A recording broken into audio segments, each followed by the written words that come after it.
السلام علیکم ناظرین، اس ایپیسوڈ کے شروعات میں ہم دیکھتے ہیں قبیلے میں سب لوگ سحری کرنے کے لیے بیٹھے ہوتے ہیں۔ جرکتے ڈھول بجاتے ہوئے کہتا ہے، کیا دیگچی ابل رہی ہے؟ کیا کھانا تیار ہو چکا ہے؟ 11 ماہ کا سلطان آ گیا ہے، کیا ہم سو سکتے ہیں؟ مسکینوں کو کھانا کھلائیں، اٹھیں اور نیک اعمال کریں۔ جرکتے سب کو جگائے گا، فکر نہ کرو۔ ڈھول بجاتے ہوئے جرکتے آگے بڑھتا ہی چلا جاتا ہے۔ اس لیے میں عثمان صاحب اور بالا خاتون بھی وہاں پہ آ جاتے ہیں اور دسترخوان پہ بیٹھتے ہوئے عثمان صاحب کہتے ہیں، ہم بہت سے طوفانوں اور مصیبتوں سے گزرے ہیں، لیکن میرے اللہ کا شکر ہے کہ اس نے ہمیں ہمیشہ سلامت رکھا۔ آج ہم یہاں اس کھانے کی میز پر جمع ہیں تو یہ میرے رب کا شکر ہے۔ بالا خاتون کہتی ہیں، الحمدللہ الحمدللہ۔ عثمان صاحب مزید کہتے ہیں، روزے کا مطلب صرف بھوک پیاس نہیں ہے، روزے کا مطلب بھوکوں کے ساتھ ہمدردی کرنا ہے، نفس سے لڑنا ہے۔ روزے کا مطلب صبر ہے۔ بالا، تمہارے بغیر یہ گھر یتیم ہو گیا، شکر ہے میرے اللہ نے تمہاری جان ہمارے لیے بخش دی، چلو سحری بابرکت ہو۔ یہ کہتے اور سنتے ساتھ ہی وہ سب سحری کرنے لگ جاتے ہیں۔ بالا خاتون کہتی ہیں، جس نے ہمیں ایک بار پھر رمضان عطا کیا اس اللہ کا شکر ہے۔ حلیمہ ان سے پوچھتی ہے، بالا خاتون وہاں زندان میں کیا اس عورت نے آپ کے ساتھ کچھ برا کیا تھا؟ کیا آپ ڈر گئی تھی؟ تو بالا خاتون کہتی ہیں، نہیں میری بیٹی،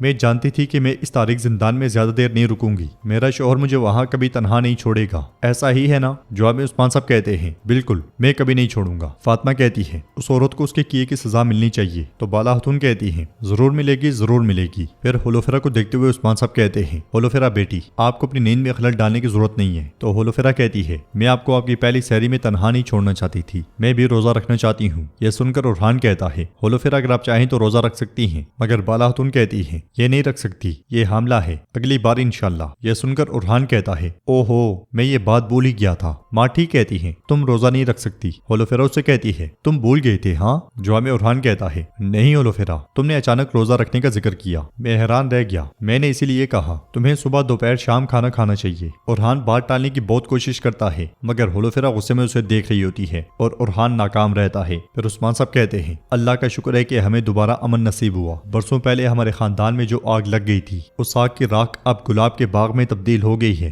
ہمارے پاس اب سب کو بتانے کے لیے کچھ ہے۔ بالا خاتون کہتی ہیں، یہ کہنا مشکل ہے لیکن یہ حقیقت ہے۔ عثمان صاحب کہتے ہیں، تمہاری بہن حلیمہ زندہ ہے۔ یہ سن کر سب حیران رہ جاتے ہیں اور اورحان بھی یقینی سے کہتا ہے، کیا؟ عثمان صاحب پھر سے کہتے ہیں، وہ زندہ ہے، وہ زندہ ہے۔ سب ایک دوسرے کی جانب دیکھنے لگ جاتے ہیں اور علاؤالدین کہتا ہے، کیسے؟ قبیلے میں البائی تخت پہ بیٹھا ہوتا ہے جبکہ اولوگان اس کے پاس کھڑا ہوتا ہے، اسی لیے میں سردار ایاز خیمے میں داخل ہوتا ہے۔ اولوگان اس سے پوچھتا ہے، بتائیے کیا سردار عثمان نے آپ کو بلایا تھا؟ جواباً سردار ایاز کہتا ہے، جی ہاں کماندار اولوگان، لیکن میں آپ کے ساتھ کھڑا رہوں گا، میں آپ سے اور کائی کے خون البائی صاحب سے وفاداری کا عہد کر رہا ہوں۔ تو البائی کہتا ہے، ایاز صاحب آپ نے صحیح راستہ چنا ہے، آپ کی وفاداری کا صلہ ضرور ملے گا۔ اولوگان صندوق پہ پاؤں رکھتے ہوئے کہتا ہے، جو میرے پاؤں کے نیچے نہیں آتا وہ میرے غضب سے جل کے راکھ ہو جائے گا۔ یہ کہتے ساتھ وہ پاؤں مار کے صندوق کھول دیتا ہے جو سونے سے بھرا ہوتا ہے۔ اولوگان مزید کہتا ہے، لیکن آپ کو لمبی زندگی ملے گی ایاز صاحب، اب بتاؤ تمہارے ساتھ عثمان کہاں ملنا چاہتا ہے؟ تو ایاز کہتا ہے، سیر نسوں میں، تمام سرداران وہاں جمع ہونے لگے ہیں، عثمان بھی ان کے ساتھ ہوگا۔ اولوگان اس سے کہتا ہے، ایاز تم خود سے بڑی باتیں کر رہی ہو، اب جاؤ، جہاں عثمان ملنا چاہتا ہے وہاں جاؤ،